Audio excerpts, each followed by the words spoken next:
안녕하세요. 저는 22년 차 경제 전문 기자 이진우입니다. 저도 그렇고 여러분도 그렇고 우리는 모두 돈에 관심이 많죠. 그런데 이 돈이 어디서 오는 걸까? 정부가 푼다, 한국은행이 돈을 푼다는 이야기는 듣기는 들은 것 같은데 돈이 어떻게 탄생해서 어떻게 늘어나고 어떻게 우리에게 오는지 우리가 직접 본 적은 없죠. 어찌 보면 부자냐 가난한 사람이냐를 결정하는 것도 돈을 어떻게 가져가느냐라고 하는 건데 이 돈이라고 하는 게 어떤 원리로 생성되고 누가 어떻게 가져가는 건지 돈이 세상에 어떻게 풀리는 건지에 대해서 우리는 한 번도 제대로 공부해 본 적이 없는 것 같습니다. 그래서 오늘은 제가 지금부터 세상에 돈이 어떻게 풀려나오고 있고 이 돈이 어떻게 흘러가서 어떻게 늘어나는지에 대한 설명을 좀 드리려고 합니다.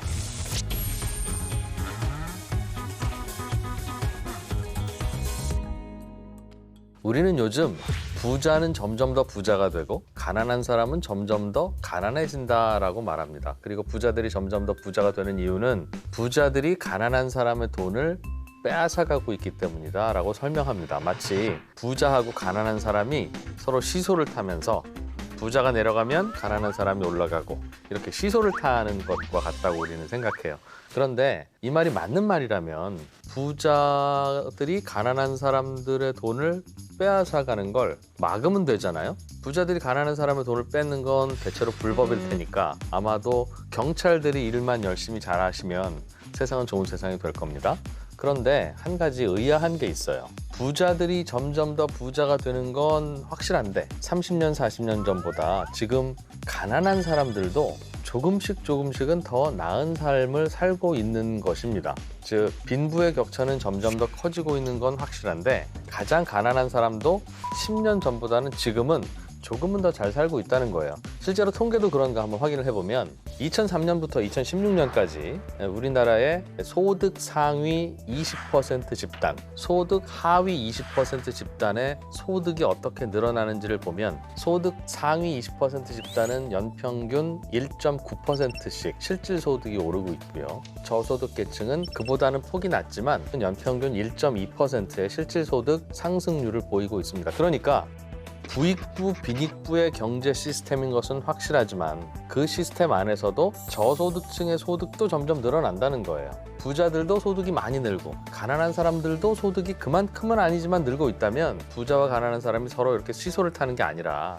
마치 부자들은 맨 앞에 있는 열차이고 가난한 사람들은 그 뒤에 있는 열차인데 그 열차와 열차 사이는 마치 고무줄로 연결돼 있어서 부자들이 앞으로 가면 부자들과 가난한 사람의 빈부의 격차는 생기지만 전체적으로는 다 같이 움직이는 기차 같은 그런 모양으로 세상이 흘러가는 겁니다.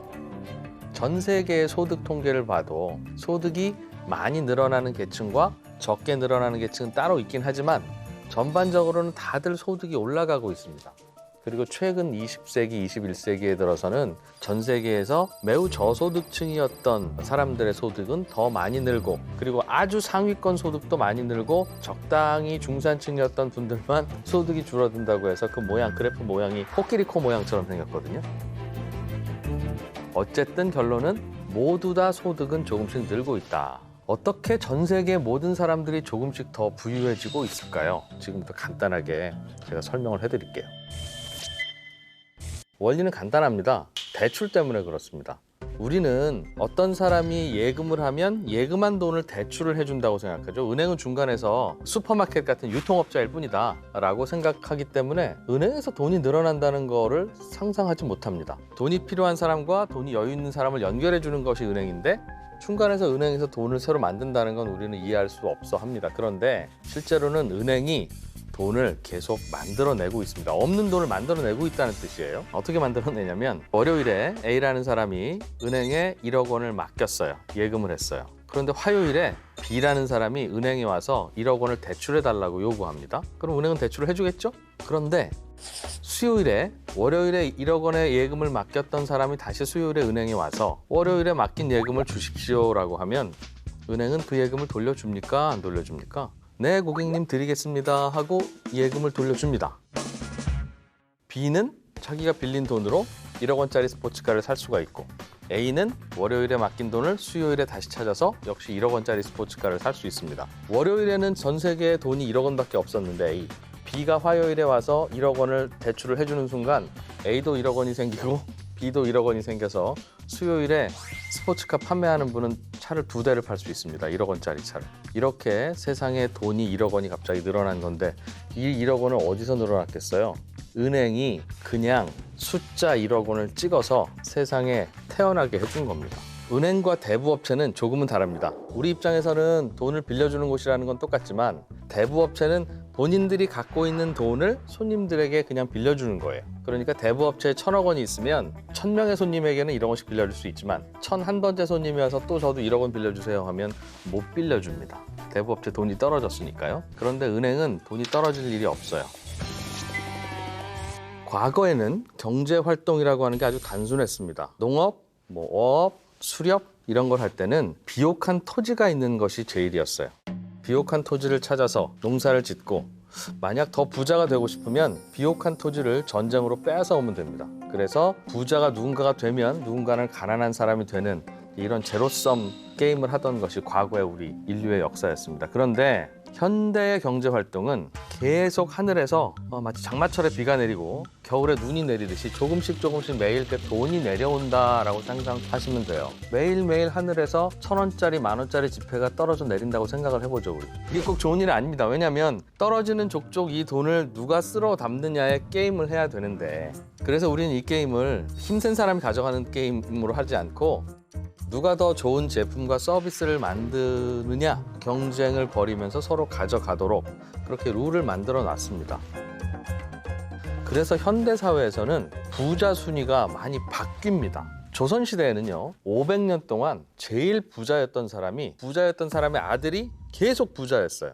1400년에 최고 부자였던 사람은 그 조선을 전부를 갖고 있던 태조 이성계였겠죠. 그리고 500년 후에 1900년에 가장 부자였던 사람은 이성계의 직계 자손 마지막 왕이 됐던 고종, 이름은 이명복. 이분이 제일 부자였어요, 그냥. 제한된 토지가 부의 원천인 시대에서는 토지를 많이 갖고 있는 사람이 제일 부자인 거니까요. 그런데 제일 부자가 왕이잖아요. 그럼 왕의 토지를 어떻게 뺏어옵니까? 그게 반역이죠. 그래서 조선시대에는 500년 동안 부자 순위가 잘 안 바뀝니다. 그런데 지금 전 세계 1위 기업이 어디죠? 애플이라는 회사인데요. 이 애플은 50년 전에는 존재하지도 않았던 회사였습니다. 그런데 그 회사가 지금은 세계 1위의 기업이 되어 있습니다. 돈의 양이 계속 늘어나는 현대사회는 누가 더 좋은 제품과 서비스를 만드느냐 경쟁을 벌이면서 서로 가져가도록 그렇게 룰을 만들어 놨습니다. 누군가는 벌어들일 텐데 그걸 잘 벌어들여서 키운 기업입니다. 그래서 돈이 계속 매일매일 늘어난다는 건 이 과거의 경제 시스템과 현재의 경제 시스템을 구분하는 가장 큰 특징이고 이런 상황이 전 세계에서 벌어지고 있습니다라는 걸 이해를 해야 우리는 투자를 어떻게 하는지도 알 수가 있어요. 내가 듣기로는 미국의 연준이라는 곳이 양적 완화를 해서 돈을 계속 세상에 풀어댄다고 들었다. 그렇게 하면 또 돈의 양이 늘어나는 거 아니냐? 맞습니다. 그렇게 늘어나기도 합니다. 제일 처음에는 돈이 잘 안 풀리면 금리를 낮춰서 대출을 더 많이 받도록 그렇게 유도를 하는데 그래도 잘 안 늘어나면 알고 계시는 양적 완화라는 수단으로 중앙은행이 돈을 찍어서 시중에 채권 갖고 있는 사람의 채권을 사들입니다. 그러면 그분의 주머니에는 채권이 있다가 현금이 있는 걸로 바뀌겠죠.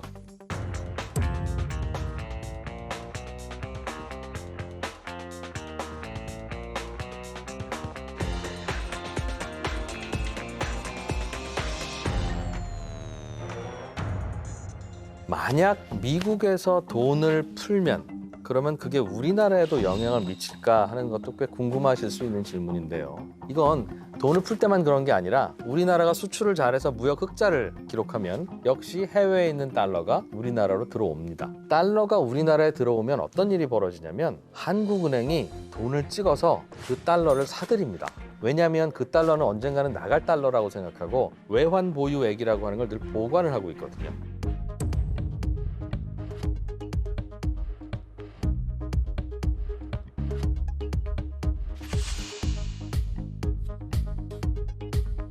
그래서 해외에서 달러가 들어오면 그걸 한국은행이 사들이는데 한국은행이 사들인다는 건 한국은행이 찍은 돈을 시중에 내놓는다는 뜻입니다. 그렇게 대출 창구에서 돈이 늘어나고 또 미국이 양적 완화를 통해서 또 해외에서 우리가 물건을 판 무역의 결과로서 흑자를 거두면서 우리나라에는 계속 돈이 늘어나고 있습니다.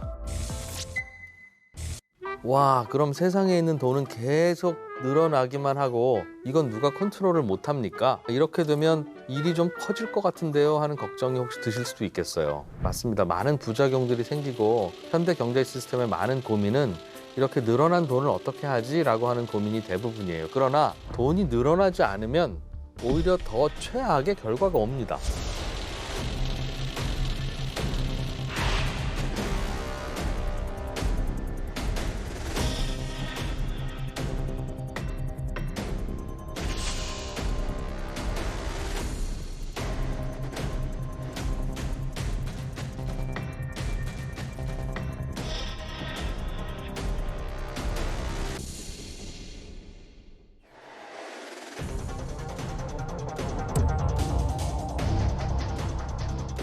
그렇기 때문에 우리는 어쩔 수 없이 매일 돈이 이렇게 늘어나는 세상에서 살기로 일종의 합의를 한 건데, 그러면 언제 돈이 늘어나더라도 천천히 늘어나고 언제는 돈이 빨리 늘어나느냐, 이건 언제가 불경기고 언제가 호경기입니까 하는 질문과 비슷합니다. 1998년 외환위기 때는 전체 돈의 양이 살짝 줄어들었고요. 그리고 그 이후에 카드 사태 혹은 글로벌 금융위기가 올 때마다 돈의 양이 늘어나는 속도는 조금씩 줄었습니다. 그래서 돈의 양이 늘어나는 속도는 경기가 나쁠 때는 그 속도가 저절로 줄어들고 경기가 좋을 때는 그 속도가 늘어납니다. 그래서 중앙은행인 한국은행은 경기가 좋을 때는 금리를 올려서, 금리를 올리면 대출 받으러 가기 아무래도 부담스럽잖아요. 그래서 대출 창구에 잘 못 가도록 금리를 좀 올리고, 또 경기가 안 좋다 싶으면 금리를 내려서 대출 창구에 좀 더 자유롭게 가서 대출을 받을 수 있게, 그래야 세상에 돈이 좀 늘어나고 경제가 돌아가니까. 그래서 사실은 1986년에 그 당시에 우리나라에 풀려있던 돈을 다 더하면 약 한 40조 원 남짓이었습니다. 그런데 지금은 삼성전자라고 하는 기업 하나가 돈 얼마나 있는지 한번 보여주세요 라고 하면 그 책상 위에 이렇게 쌓는 그 돈의 양이 100조 원이 넘습니다. 그리고 우리나라 국민들이 갖고 있는 돈 다 책상에 올려보나 보세요라고 하면 한 4천조 원 가까이 올려놓게 됩니다. 그리고 늘어나는 이 상황에 우리가 어떻게 대처해야 되는지를 알아야 우리는 세상에 돈이 어떻게 돌고 있고 투자를 어떻게 해야 되는지를 알 수 있습니다. 지금까지는 세상에 돈이 어떻게 풀려나오고 있고 어떻게 늘어나고 있다는 이야기를 해드렸는데, 그러면 돈이 점점 이렇게 많이 풀려나오고 있는 이 세상은 좋은 세상으로 가는 징조일까요? 아니면 망해가는 징조일까요? 둘 중에 꼭 하나만 꼽자면 돈이 점점 늘어나는 세상이 그래도 돈이 안 늘어나는 세상보다는 훨씬 좋은 세상입니다. 돈이 늘어나는 이유는 대출 때문이고, 대출이라는 건 우리에게는 빚이고 부채잖아요. 우리는 대출과 부채는 늘어나면 나쁜 거다라고 생각을 하고 있죠. 그런데 마치 이거는 요즘 아이들이 밥을 너무 많이 먹어서 비만이 생겨서 예전에는 없던 성인병도 아이들에게 생기고 있어요 하는 거하고 비슷합니다. 밥을 많이 먹고 운동을 안 하니까 그렇게 되는 것인데, 그렇다고 밥이 충분히 공급되는 이 상황이 나쁜 건 아니잖아요. 아이들이 그걸 조절을 못하니까 문제죠. 어른들의 생활도 마찬가지입니다. 세상에 돈이 점점 늘어나는 이 상황 자체는 늘어나지 않을 때보다 훨씬 좋은데, 그렇게 늘어나는 돈 때문에 생기는 부작용들이 있기는 있는 것이죠. 그래서 세상에 돈이 점점 더 많이 늘어나고 있고, 그 늘어나는 돈이 어떠한 결과를 가져오는지에 대해서 간단하게 설명을 좀 드리려고 합니다.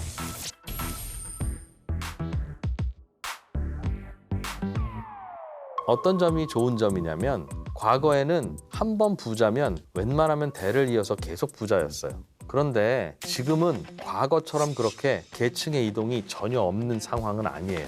왜냐하면 지금은 눈이 내리듯이 계속 하늘에서 돈이 떨어진다고 했잖아요. 돈이 늘어나기 때문에 그 늘어나는 돈을 가져오면 부자가 되는 거예요. 그러니까 물론 부자 되기는 과거에도 지금도 매우 어렵습니다만은 과거와 비교하면 부자 되기가 좀 더 쉬워졌다. 그래서 돈의 양이 늘어나지 않는 시대에는 남의 부를 약탈해서 가져와야 내 부가 늘어납니다. 그러니까 모든 노력을 약탈을 하는 데 쏟고, 그렇게 힘을 기르는 데 쏟고, 그런데 생각해 보세요. 과거에 약탈을 해서 갖고 오면 내가 부자가 됩니까? 왕이 부자가 되죠.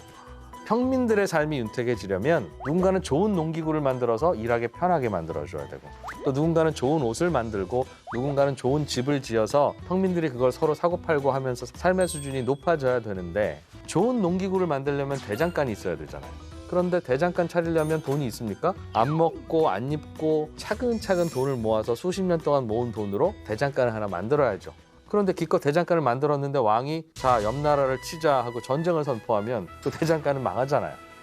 이런 일이 비일비재하니까 사람들은 대장간을 만들지 않습니다. 그러다 보면 아무도 좋은 칼을 만들지 않고 아무도 더 좋은 옷을 만들지 않고, 그래서 과거의 수천 년 동안 우리의 삶의 질이 늘 그대로였던 거예요.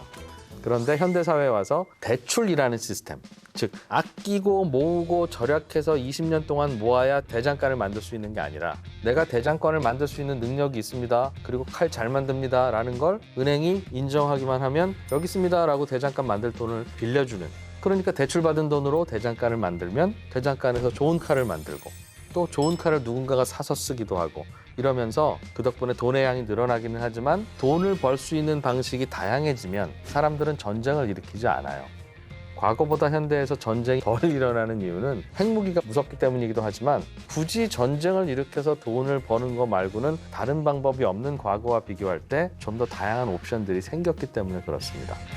그러나 세상 일이 좋기만 한 게 어디 있어요. 대출이 늘어나고 그것 때문에 돈의 양이 늘어나면 누군가가 그 돈을 갖겠죠. 그 돈을 갖고 소비를 하는데 그때부터 약간 문제들이 벌어지기 시작합니다. 우리들의 주머니에 돈이 넉넉해지면 우리는 소비를 하는데요. 소비를 할 때 어떻게 소비를 합니까?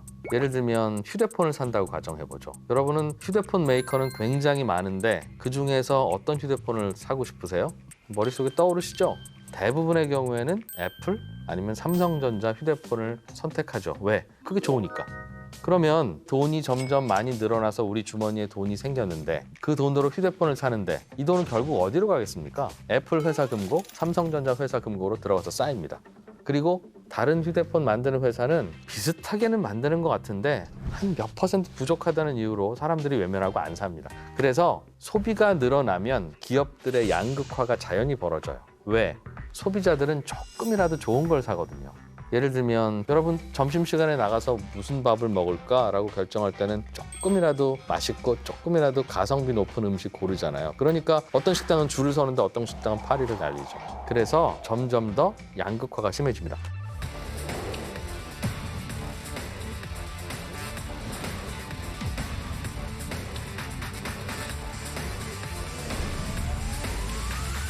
이렇게 돈이 많이 풀려 나오는 것에 따른 결과가 양극화인 것은 확실합니다만 우리는 양극화라고 하는 것에 대해서 부정적인 측면만 바라보고 있는데 부정적인 측면이 없다는 건 아닙니다만 꽤 긍정적인 부분도 있습니다. 양극화라는 거는요. 어떠한 좋은 서비스, 좋은 제품을 예전보다는 더 많은 사람들이 쉽게 접할 수 있게 됐다는 뜻입니다. 예를 들면 서울 대치동에 아주 유명한 수학 강사가 있습니다. 그 이름을 김철수라고 해보죠. 과거에는 김철수 선생님의 강의는 대치동 근처에 사는 학생들만 들을 수 있었습니다. 그래서 서울 대치동에 있는 김철수 선생님의 월급이나 읍내에 있는 작은 학원에 있는 수학 강사인 김칠수 선생님의 월급은 비슷했습니다. 양극화가 벌어지지 않았죠. 그런데 그 읍내에 사는 학생들은 김철수 선생님이 분명히 더 잘 가르치는데 김칠수 선생님의 강의를 들어야 하는 상황이었지 않겠습니까? 그런데 정보통신이 발달하고 세상이 좀 더 살기 좋게 되면서 그 읍내에 있는 학생들도 이제 김철수 선생님의 강의를 과거보다 더 저렴하게, 왜냐하면 동영상으로 보면 되니까 더 편리하게 들을 수 있게 됐지요. 그러나 그 결과로 김칠수 선생님과 김철수 선생님은 엄청난 양극화의 주인공이 됩니다. 그래서 김칠수 선생님 입장에서는 이 양극화가 너무 괴롭습니다. 그리고 그분의 입장에서는 나쁜 것이고요. 또 그분도 우리나라 국민이니까 당신이 참으라고 할 수는 없을 거예요. 그분도 우리가 케어해야죠. 그러나 결과적으로 김칠수 선생님과 김철수 선생님의 소득이 벌어진 이 현상은 전국의 수험생들에게 그리고 전국의 공부하는 학생들에게는 결과적으로는 좋은 결과입니다. 그래서 우리는 양극화라고 하는 것이 좋은 점과 나쁜 점이 따로 있지만 그게 꼭 반드시 나쁘니까 없애줘야 하는 것이고 반드시 좋으니까 이쪽으로만 가는 것이 좋다라고 하는 두 가지 의견 모두 장단점이 있는 거고요. 그리고 양극화가 심해지면 어떤 일이 벌어지냐면 여유로운 기업에는 돈이 남습니다. 애플은 돈을 벌다 주체하지 못해서 이제는 자사주를 사서 태워 없애기도 하고 이 돈을 어떻게 쓰느냐가 고민입니다. 삼성전자도 뭐 마찬가지고요. 돈을 많이 버는 기업들, 돈을 많이 버는 사람들은 이 돈을 어떻게 굴리고 어떻게 해야 될지가 참 고민이에요. 그러나 더 투자할 곳은 마땅치 않는데 계속 돈이 들어오면 이 돈은 어딘가에는 맡겨야 되는데 이 돈이 많기 때문에 세상에 이 돈을 빌려갈 사람을 손들어 보세요라고 하면 낮은 금리로밖에 돈을 빌려줄 수가 없어요. 돈이 넘치니까. 그래서 세상이 점점 양극화되면 자연스럽게 저금리가 될 수밖에 없습니다. 또 양극화되면 어느 한쪽은 돈이 없을 거 아니겠어요. 이 돈이 없는 사람들을 살려내기 위해서는 금리를 낮춰서 돈을 더 풀어야 되기 때문에 역시 또 저금리가 필연적입니다. 그래서 지금까지 우리는 어찌 보면 인과관계로 연결된 체인 위에서 지금까지 계속 돌고 있는지도 모르겠어요. 무슨 얘기냐면 경제를 살리기 위해서 대출을 늘리고 대출을 늘리면 통화량이 늘어나고 늘어나는 통화량으로 사람들의 주머니는 풍족해지고 그 풍족한 주머니를 갖고 있는 사람들은 자기가 원하는 대로 소비를 하는데 그러다 보면 좋은 제품, 좋은 서비스를 만드는 회사에 돈만 늘어나고 그러다 보면 그들이 갖고 있는 자금은 어딘가에는 투자가 돼야 되는데 투자할 곳은 없으면 결국은 1%라도 이자 주겠다는 곳에 빌려줘야 되고 그러면 금리가 낮아지고 금리가 낮아지면 사람들은 대출을 더 받습니다. 그건 굳이 설명 안 해도 알 수 있겠죠. 그러니까 계속 도는 거예요. 금리가 낮으니 대출이 많아지고 대출이 많아지니 통화량이 늘어나고 소비가 늘어나고 양극화가 되고 돈이 남고 다시 금리가 낮아지고 대출이 늘어나고 이 과정에서 세상의 돈은 점점 늘어납니다.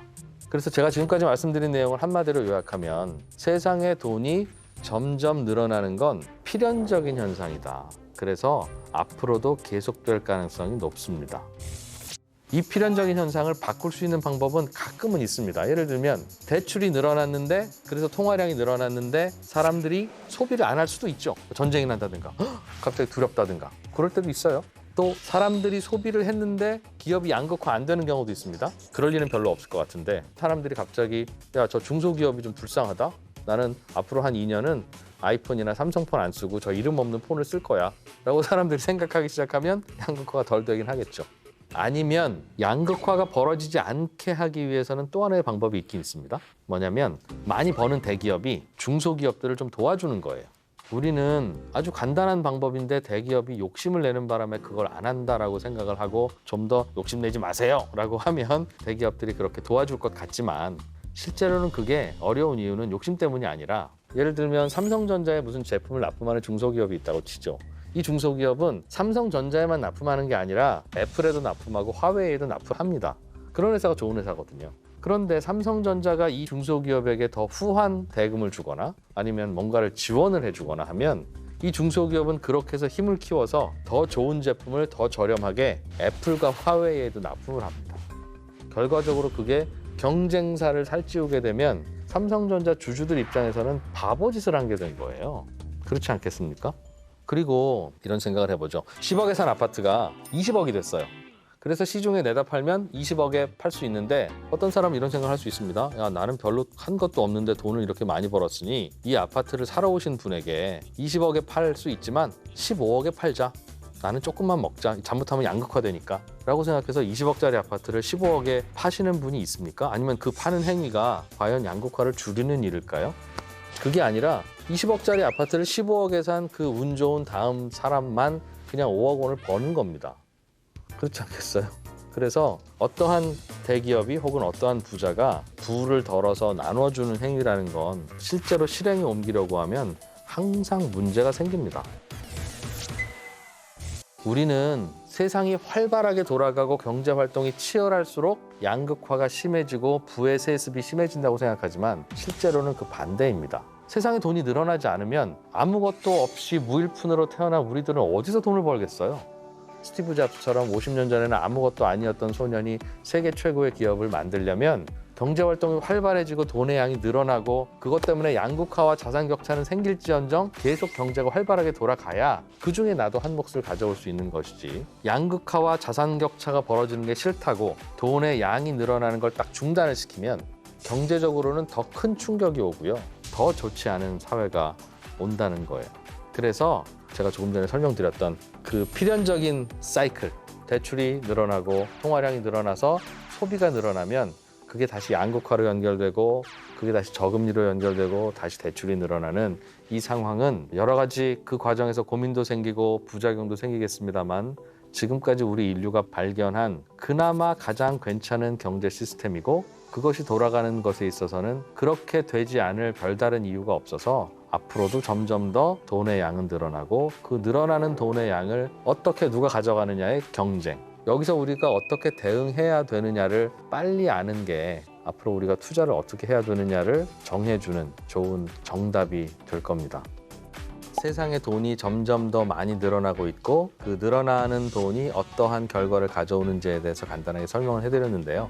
그 설명을 굳이 이렇게 해드린 이유는 그래서 우리는 투자를 어떻게 해야 되는데 라는 질문에 대해서 답을 좀 드리기 위해서 드린 말씀입니다. 오늘은 앞으로 우리는 투자를 어떻게 해야 되는 게 현명한가 라는 질문에 답을 드려야 될 텐데요. 결론부터 말씀드리면 어떤 투자를 하면 여러분이 부자가 됩니다 라고 하는 답은 저는 안 갖고 있습니다. 제가 그 답을 갖고 있다면 지금 여러분은 유튜브에서 저를 볼 수 없을 겁니다. 왜냐하면 저는 몰디브에서 편안하게 해변에서 수영을 하고 있겠죠.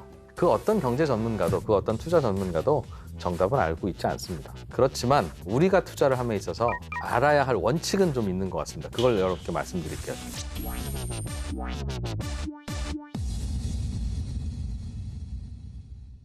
첫째로 돈의 양이 계속 늘어난다는 사실을 잊으시면 안 됩니다. 그 말은 돈의 양이 점점 늘어나기 때문에 우리나라 사람을 재산이 가장 많은 사람과 적은 사람을 순서를 나누면 석차가 있을 텐데 재산 순위는 투자를 하지 않으면 계속 뒤로 밀립니다. 하늘에서 내려오는 돈을 나는 그냥 멍하니 바라만 보면 내 재산이 줄어들진 않지만 점점 더 내 순위는 밀리겠죠. 돈의 양이 점점 늘어나지 않던 시대에는 저축을 잘하면 내 재산 순위가 뒤로 밀리진 않았습니다. 그런데 요즘은 빠르게 늘어날 때는 1년에 15%, 천천히 늘어나도 1년에 7%, 8%씩은 돈이 늘어나기 때문에 절약과 저축만으로는 돈을 그렇게 불리기가 쉽지 않습니다. 예를 들어서 10억 원의 자산이 있는 사람이 내년에는 11억 원은 있어야 나의 부자 순위가 겨우 지켜지는 거거든요. 세상의 돈의 양이 점점 늘어나고 있기 때문에 그렇고요. 절약과 저축으로 그렇게 불리는 것은 쉬운 일이 아닙니다. 그래서 투자를 해야 된다는 이야기인데 아니 그럼 누가 돈의 양을 자꾸 그렇게 늘리는 거야? 늘리지 마! 라고 생각하면 편할 텐데 돈의 양이 늘어나지 않으면 더 많은 사람들이 힘들어하고 좀 더 부가 더 세습되는 나쁜 사회가 된다는 건 지난 시간에 설명을 드렸잖아요. 그래서 돈은 계속 늘어날 수밖에 없습니다. 투자의 원칙 두 번째는 잠깐 설명을 해드렸는데 어디에 투자해야 자산이 잘 늘어나는지는 그 누구도 모른다는 겁니다. 주식 전문가, 부동산 전문가, 심지어 암호화폐 전문가들도 많지만 어떤 자산에 투자해야 돈을 버는지는 아무도 모릅니다. 그냥 어느 때는 주식이 오르고 어느 때는 부동산이 오르고 그때그때 사람들의 취향과 결정에 따라서 결정이 되는 것이지 누가 그 답을 알고 있는 건 아니고요. 그리고 어느 해에 어느 기간 동안 A라는 자산이 많이 올랐으면 이건 너무 많이 올랐다는 이유로 잘 안 오릅니다. 또 B라는 자산이 그동안 안 올랐다는 이유로 오르고요. 그래서 재밌는 얘기 하나 해드릴까요?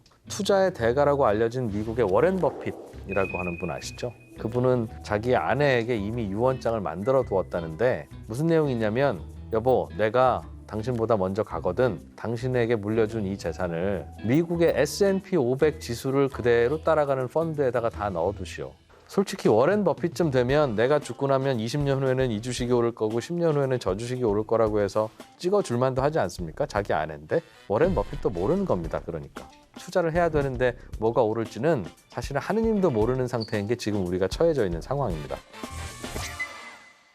여러분께 이렇게 투자하시는 게 어떻습니까? 라고 전해드리고 싶은 이 내용은 뭐가 오를지 모르니까 투자로 큰 돈을 벌 생각 하시기보다는 골고루 투자를 해서 적어도 나의 부자 순위가 뒤로 급격히 밀려서 불행해지는 일은 막아보자 라고 하는 게 투자의 큰 원칙이 되어야 한다는 뜻입니다. 무슨 얘기냐면 다른 사람이 투자하고 있는 정도를 그대로 참고해서 나도 그 정도 투자하는 것으로 나의 자산 주머니를 만들어 놓자. 그러면 주식이 오르면 같이 오르고 떨어지면 같이 떨어지고 적어도 나의 부의 순위가 급격히 뒤로 밀리지는 않도록 하는 게 먼저입니다. 참고로 우리나라 대한민국의 국민들은 전체 자산의 70% 정도를 본의 아니게 부동산에 투자하고 있고요. 그리고 나머지 20%를 금이나 주식이나 코인이나 다양하게 투자를 하고 있습니다. 자산을 나도 그렇게 배분을 하는 겁니다. 부동산 70, 주식 20, 현금 10, 대략 그렇게. 우리가 투자를 하는 이유를 그래서 잘 생각해야 되는 것이 남보다 많은 돈을 갖기 위해서 투자를 한다라고 생각하면 그건 답이 없는 겁니다. 우리가 눈에 자꾸 띄니까 그렇게 돈을 버는 걸로 착각하시지만 긴 시간을 놓고 보면 투자를 통해서 남보다 더 많은 돈을 번다는 건 결과적으로 있을 수는 있는데 운의 영역입니다. 투자는 가만히 있으면 내 부자 순위가 뒤로 밀리는 세상이니까 그것을 지키기 위해서 투자를 한다라고 생각하셔야 투자가 올바른 방향으로 갑니다. 투자를 해서 돈을 잃는 게 두려운 게 아니라 남들이 투자로 다 돈을 버는 어떤 일정한 시기에 상대적으로 내가 가난해지는 것을 막는 거, 이게 이제 투자의 목적이 되어야 되는 거고요. 그러다 보니까 때로는 잘 모르는 자산에도 투자를 하셔야 됩니다. 우리는 모르는 자산에 대해서는 투자하지 마라, 사실은 현금이 제일 안전한 거다, 이런 교육을 그동안 계속 받아와서, 그러나 투자 개념에서 보면 틀린 조언입니다. 많은 사람들이 자기 자신의 재산의 30%를 주식에 넣고 있다면 내 자산의 30%도 주식에 투자하고 있어야 됩니다. 적어도 순위가 밀리지 말아야 되니까요. 그래서 아직은 그럴 때가 아니지만, 아니라고 생각하지만 많은 사람들이 비트코인, 암호화폐에 투자를 해서 전 세계 사람들의 포트폴리오의 10%는 암호화폐에 가 있네 라는 상황이 만약 온다면 그게 아무리 사기 같아 보이더라도 내 자산의 10%는 그쪽에 투자하는 게 옳습니다. 왜냐하면 그게 폭락할 수도 있지만 그게 폭등할 수도 있는데 같이 남들과 따라다녀야 내 순위가 적어도 유지가 될 거 아니겠어요? 암호화폐 투자 조심하세요라고 하는 이유가 암호화폐가 나쁜 자산이어서가 아니라 매우 소수만 갖고 있는 자산이기 때문에 그런 말씀 드리는 거고요. 비트코인은 사기에 가까운 자산이라고는 합니다만 전 세계 사람들이 조금씩 다 갖고 있으면 나도 가져야 됩니다. 그러니 모르는 건 하지 마라, 아는 것만 해라라고 하면 부동산을 아는 사람은 부동산만 투자하게 될 거고 부동산을 모르는 사람은 부동산을 하나도 투자를 안 하게 될 텐데 그 두 사람의 결과는 둘 다 좋지 않습니다. 그래서 모르는 자산에도 투자를 하셔야 된다. 모른다고 안 하는 게 투자에 안전함을 더하는 것이 아니라 그게 오히려 불안하게 만드는 겁니다. 위험하게 들리실 수도 있겠습니다만 젊은이일수록 빚을 내서 투자를 하는 게 상식적으로 옳습니다. 그러실 때 좀 불편하실 수도 있겠는데요.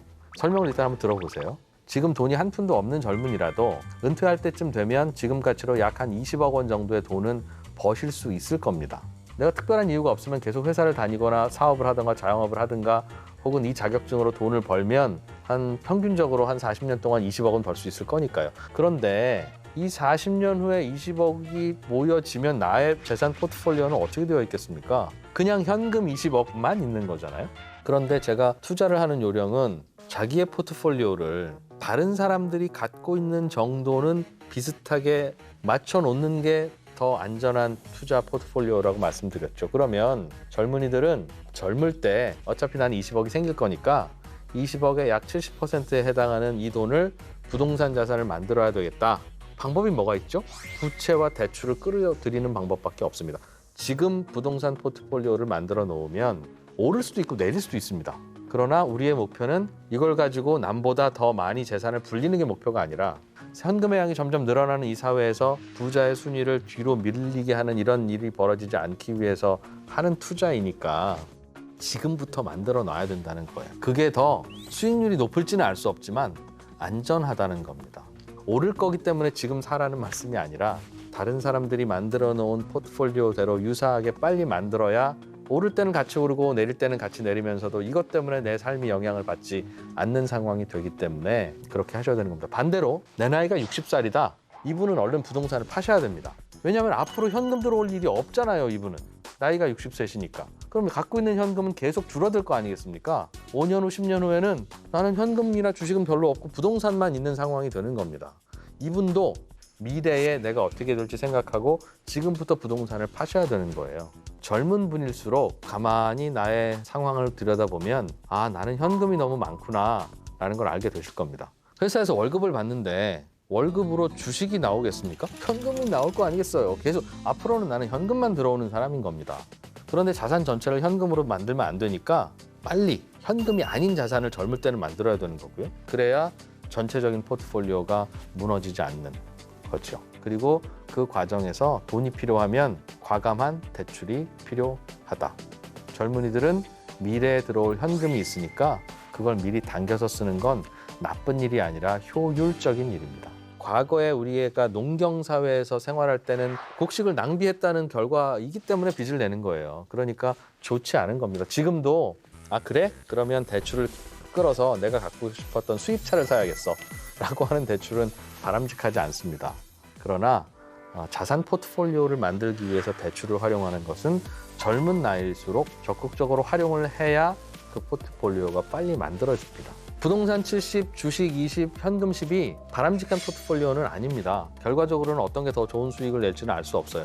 워렌 버핏은 주식 90, 부동산 5, 현금 5가 제일 좋다고 해서 본인도 그렇게 살잖아요. 그리고 본인은 집 한 채밖에 없다고 하지 않습니까? 누가 맞을지는 모릅니다. 그러나 우리의 투자 목표가 적어도 자산 가격이 움직이는 과정에서 자산 순위가 뒤로 밀리는 걸 막기 위해서 하는 것이 투자라면 포트폴리오를 짜야 된다. 부자 순위를 앞으로 뛰어나가게 하는 방법은 나 자신의 몸값을 높이고 내가 더 열심히 사업을 하거나 더 열심히 일을 해서 남보다 더 많은 돈을 버는 것, 그 과정을 통해서 순위를 앞당기는 겁니다. 그렇게 번 돈을 투자했는데 요행이 돈이 잘 벌릴 수는 있으나 그것은 그냥 행운인 것이고요. 축하드리고요.